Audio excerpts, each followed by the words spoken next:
Hi, hi, hi. Here we go again. You're to episode 4 of the Residents discography. So, in the last couple episodes, we talked about how they went from being these super obscure, experimental concept album weirdos of the early 70s to a more regular song structure, verse chorus sort of oddball stuff, but stuff that fit in well enough with like the new wave, punk stuff like that scene of the time of the late 70s, early 80s.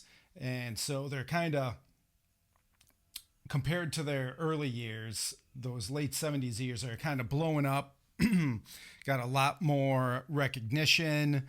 They're printing and selling a lot more stuff. So the question was, what do they do next? Do they keep going in that direction to, try to keep up that momentum? And the answer is no, they do not. They totally turn around and they go back to super bizarre concept albums. So yeah, Mark of the Mole. This came out in September 1981. And the reason it sounds older is because, yeah, this is probably recorded more like between 79 and 81. So kind of coming right off of Eskimo. But I mean, it's such a out there idea. So apparently the amount of success that their whole, 78 to 80 albums had gotten them still left the Residents kind of feeling a bit left out, misunderstood, and they didn't like being considered a joke band, which is how they felt they were being seen as. So yeah, that kind of turned into this. This epic story about a race of hardworking moles that that get flooded out of their like underground homes, and they're forced to go to the surface and live amongst the Chubs. Yeah, the writing, ranging on this album is just so far beyond anything that they've done before. I think it's a brilliant album. I didn't really like it that much back when I first got into them. Well, I didn't hear it for a long time. And then by the time I did hear it, there was just so much stuff I liked better than this. It was more recent years that I would throw this on and be like, whoa, that is an awesome album. But even thinking it's an awesome album, I rarely want to put this one on. And I find myself more often like not continuing after one side just because it's it's a lot to take in, and it's one story. It's its own thing for sure. Different kind of sound, totally different than anything from the last one or two episodes. This is a first pressing, which is just black vinyl, but there is a cool little hand typed letter in here about the whole Mole project and about a upcoming brown vinyl screen printed edition that you could order, which they didn't really do the special editions too much before this. This is kind of the start of that. But yeah, Mark of the Mole.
Just a quick mention of this one. This is a compilation released in July '81 called Frank Johnson's Favorites. Frank Johnson was supposedly the name of their early computer that stored their songs or something, and they had it choose which songs would be on here. Again, it's a baloney story, but whatever. It's interesting, but it's a great collection of songs that are mostly just on singles, and there's even a couple exclusive tracks on here, like the Ronaldo and the Loaf track on here is in the video, but actually not on their album. So, but yeah, this is what I used to listen to play Loser Weed in that episode, because I don't have the Satisfaction single. This also has Flying, so if you don't have the Beatles Play the Residents single. March 1982, they do their second Mole album. Real quick, they realized that this whole Mole idea was not going to be a one album thing, and it was decided it would be the Mole trilogy. A trilogy. Okay, get it? 3 albums. That's what a trilogy is. You'll see what I'm laughing about in a bit. So this is the second part of the trilogy, The Tunes of Two Cities. Instead of continuing the story of Mark of the Mole, which kind of left in a cliffhanger, you don't know what happened. That's if you actually pay attention to the story. Not a lot of people do. You just listen to the album. But yeah, this does not continue any story. This is simply showing off the music styles of the two cultures. So it starts out with a song from the Chubs, I Hate the Chubs, and then goes to a song of the Moles, back and forth, the whole album. I hate the Chubs and I hate their music. So it makes this really hard for me to listen to. This is how I've always felt about it. The Chubs do this really crappy, happy, generic, almost like little jazz tunes. And then the Moles do the very ugly, percussive, grunty style music from the Mark of the Mole. This whole album was made on the emulator, one of the first samplers ever made.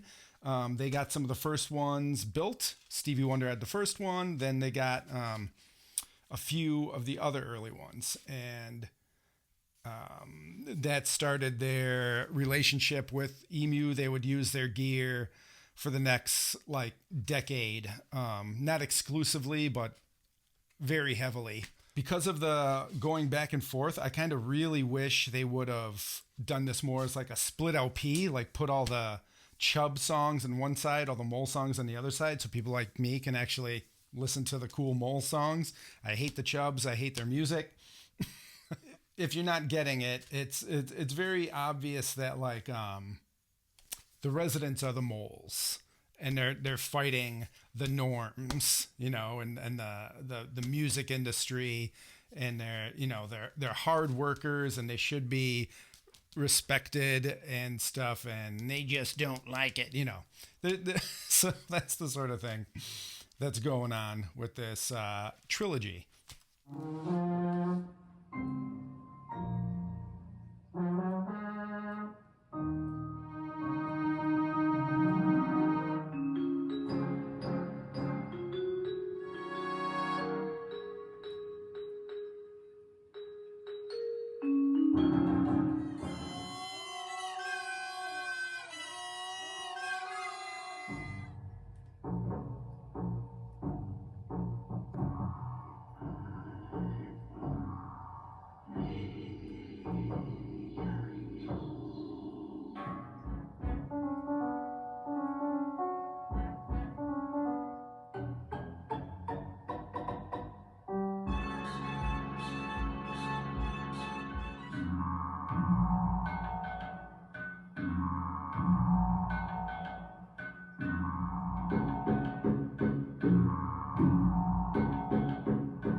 Also, March 1982, Snakefinger does his third solo album, Manual of Airs. Now, this is a huge departure. So, yeah, he is not involved with the. Well, he does play on the Mole studio albums a little, but he does not go off on the Mole tour that we'll talk about in a second. He is still doing his own stuff and his own tours. And yeah, whereas in the last episode, we talked about his first two solo albums that were all written and recorded, produced with the Residents. So they just sound very much like the Residents, but with him as like the front man. Then we saw him go total punk rock with the Live in Melbourne thing. He must have got over that real quick. But since the Residents were busy, they didn't really have the time that I think he needed. So everyone's kind of looking for a new big writing partner for him. And this is where Eric Drew Feldman comes into the picture. Fans of cool, weird music will know him because he played with like Captain Beefheart and other people. But yeah, so this is where he comes into the whole world of the Residents. So the playing and writing and all that stuff is better, but personally, I don't like this album nearly as much. I like maybe half of it, but yeah, it's got way more like bluesy, jazzy playing, which, you know, Snakefinger's great. He does a great job playing like jazzy guitar parts and stuff like that. Yeah, it's not really my thing. I don't ever need to hear Beatnik Party again. That's just me. But yeah, there's some really good songs, and there still is two songs co-written with the Residents, Eva's Warning and Bring Back Reality. Most people will agree these are probably started as like Mole related songs and then reworked to be Snakefinger songs. But yeah, I was supposed to, this is on my list of stuff to reissue and before everything just got too saturated and petered out. But you can get these cheap enough that I don't really see a point. I try to reissue only stuff that is either never been on vinyl or the original is so damn expensive I could make a nicer pressing and sell it for cheaper. But yeah, so never got around to that. You could still get these original pressings. So check it out, see what you think. A lot of people like this one way more than the other two. I don't like it as much.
quick mention, April 1982, they release a 10th anniversary radio special album thing. That's like a double LP that featured Penn Jillette, who was getting involved with the Residents around this time. And it's a funny, haha, like a comedy album where Penn Jillette is forced to stay in a motel and listen to 10 years of Ralph records. And, you know, the joke is, you know, at first he's okay with it and he goes more and more crazy.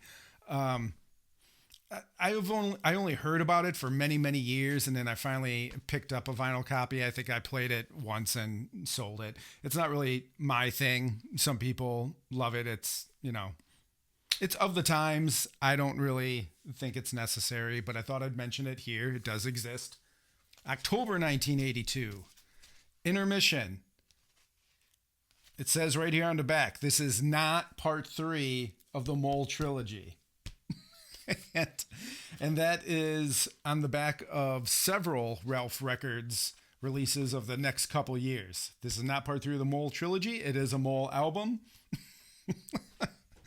So this is Intermission, and this is by far my favorite album out of all the Mole stuff. I don't know what it is. It just sounds a lot more cleaner, a lot more, it just sounds better overall. Maybe it just isn't so saturated with sounds. Like Mark of the Mole is so thick with like weird sounds and multi-track like vocals and Penn Jillette in the background doing these like radio broadcasts and like but this is stripped down. So this is music that they made for their Mole show. They're finally going to go on tour.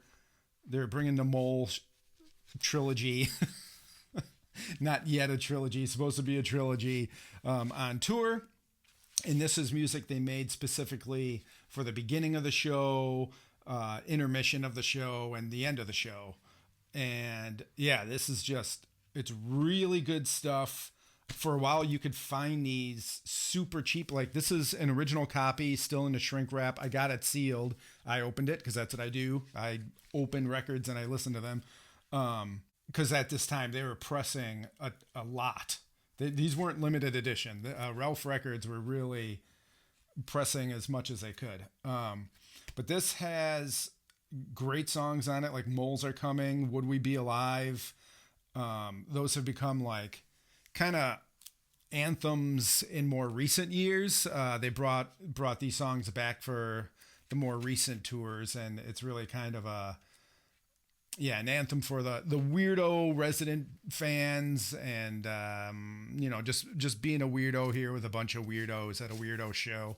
But yeah, great album.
Another one I'm just going to mention real quick because it's all previously released stuff, but they also did a Best of Ralph in 1982, which also, this popped up in another episode because it has Satisfaction on it.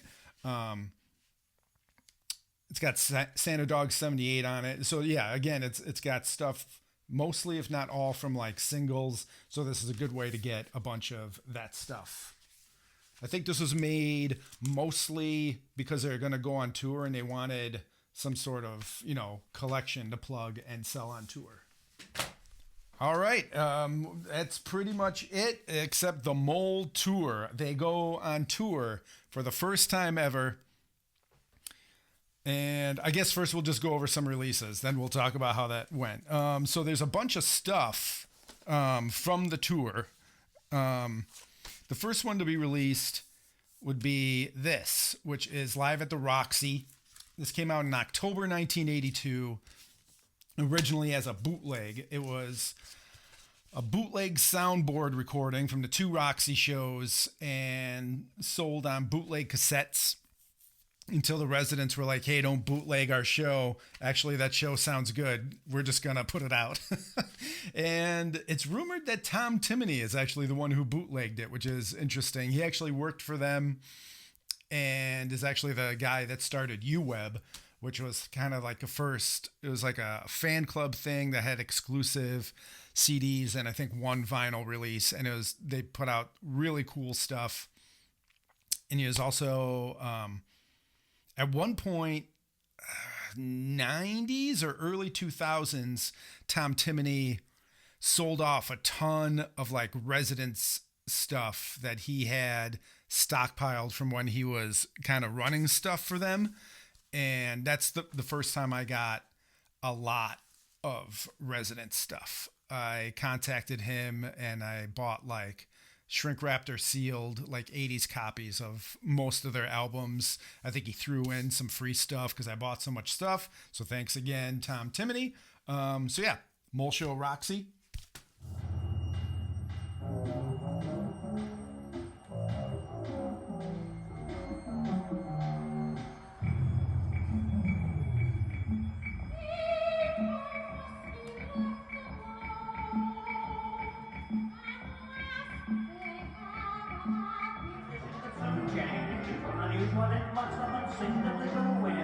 Sweeping down into the infamous Pitney.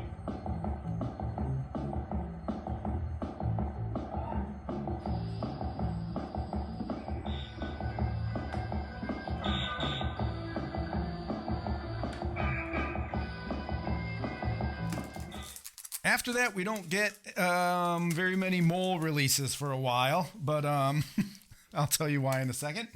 But the next one to come out, recorded June 83, but not released until 1989, Mole Show Live in Holland.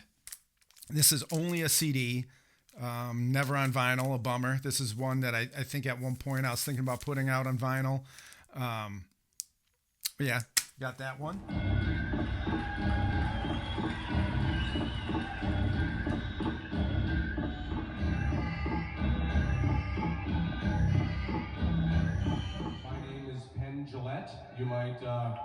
You might recognize me.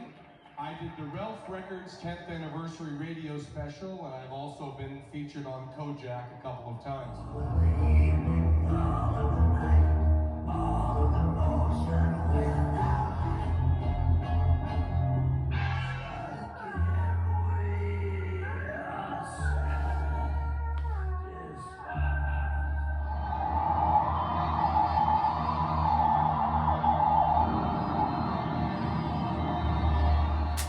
There's also a Mole Show VHS, which came out in April 84, backed with Vinyless Fats, which we'll talk about in another episode. It's not the whole show, but it is very cool to get to see this stuff. Doesn't seem like there's a ton of footage.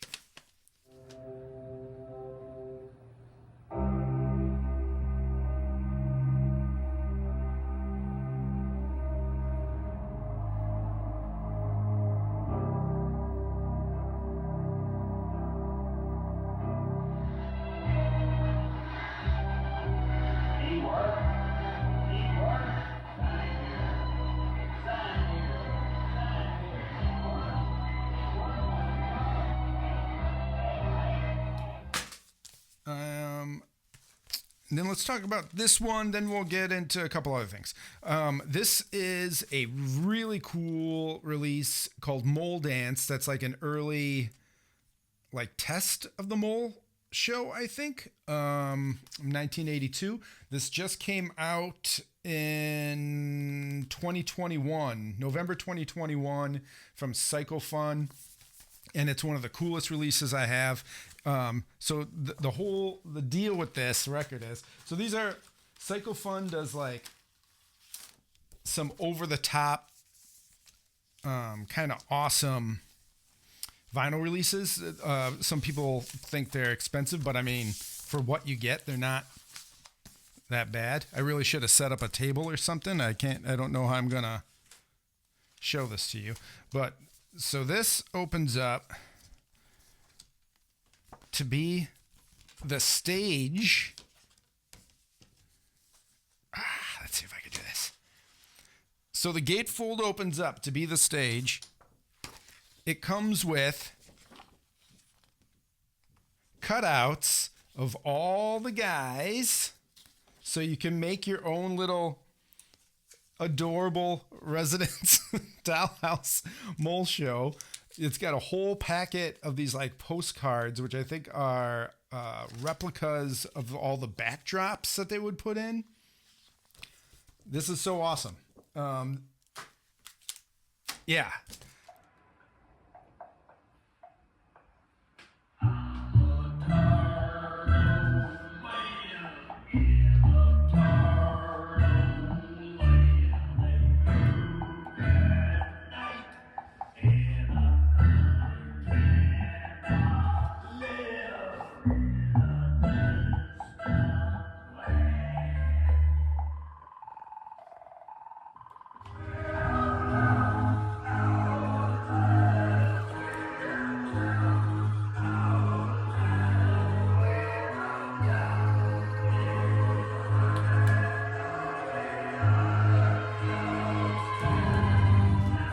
This might sound kind of jerky, but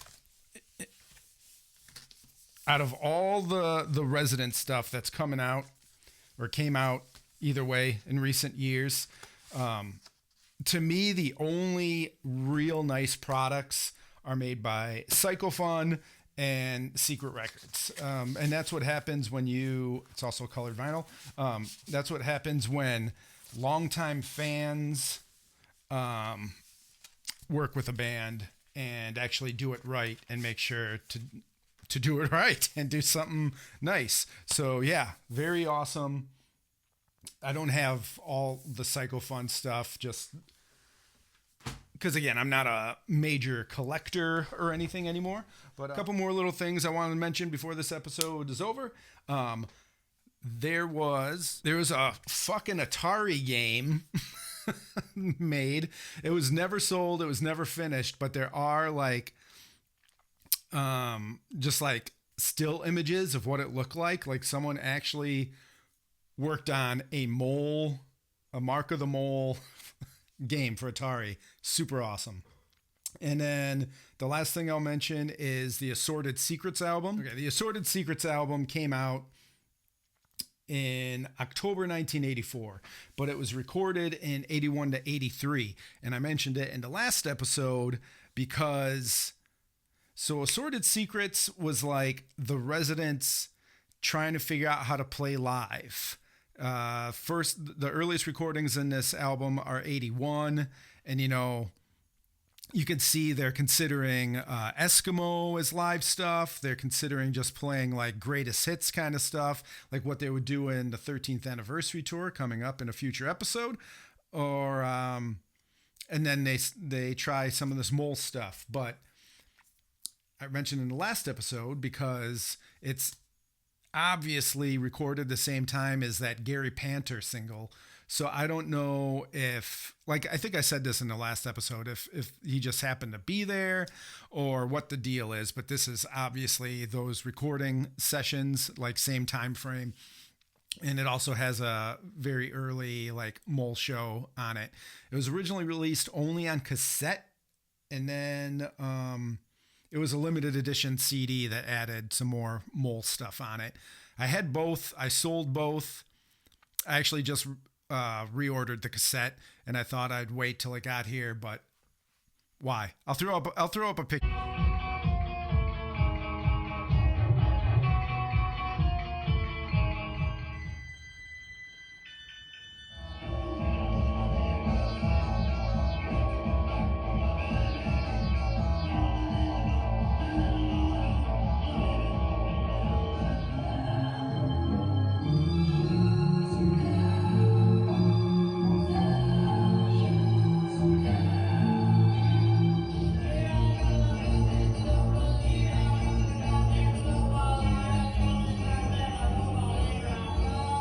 Buying a bunch of shit for this series that I used to have and sold. So I hope you appreciate it. Oh, I didn't mention what happened on the tour and why most of this mole tour stuff wasn't released till way later. It did not go well. The tour was a huge disaster. They lost everything. They basically went broke because of this fucking tour. They had a huge crew, as you saw from Dollhouse Mole setup. They had a huge crew to handle these huge stage sets. Whole band was playing. They had, I think it's 2 members playing emulators, and maybe 2 people on guitar and bass, maybe 4 people playing music total, while singing resident like went around and did his thing and his grunts and stuff. Plus I think they had, then they had people like dancers and people carrying around the stage pieces. It was a massive crew with a ton of stuff. I think they left their emulators in Europe for a while even. Like they couldn't even afford to get that stuff back right away, I think is what I remember. Maybe I made that up. I don't think I made it up, but maybe I'm not getting it quite right. And it was so bad that here's where there's a split. There is some people in the organization leave. I'll leave it at that. And things are very different here on out. Like, so yeah, our next episode will be how do they bounce back? How do they survive? What do they do next after this absolute crushing tour experience? They also vowed never to tour again. But it only lasted like 5 years. So this is where it's a little confusing to me. A lot of fans draw the line here. And like there's like classic Residents fans that just will not like give anything a chance from like after this. Well, there's a group that considers classic Residents up in like right before the Mole stuff, I think, which makes no sense to me because the late 70s, like Duck Stab, stuff like that sounds nothing like their early albums. So why is that not a different era, but the Mole stuff is? That makes no sense. And then there's the people that include the Mole stuff with the classic era, but don't go past that. And maybe because people in the organization left, but I mean, so what? You didn't know who they were anyways. And I also think it's ridiculous because it does not, there's no like shift where it gets like terrible or stupid right after this, which we'll see in the next episode. There's some great stuff coming up. And I think it's nuts to be like, I love this era of a band and I won't even try something else, or I'll just brush it off. Now, I'm going to be honest. I don't like every album. There's stuff that I really don't like. but all right, join me next time. We'll get to them bouncing back and surviving.